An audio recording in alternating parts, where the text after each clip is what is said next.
テレビ映っててテレビあれになったのがダメなのか。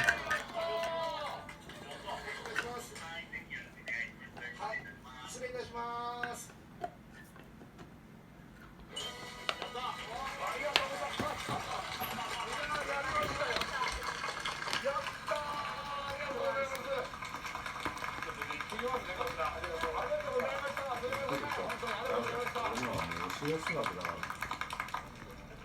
さあ、というわけでやってきました焼肉。楽しみだな。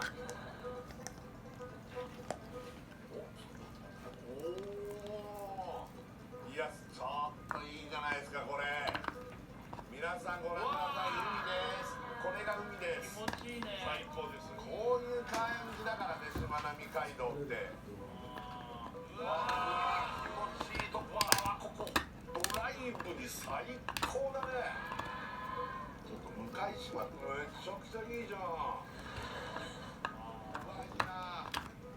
愛媛屋さんカルビー北海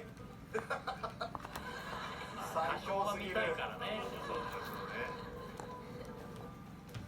あ、見つけました。ご覧ください。愛媛屋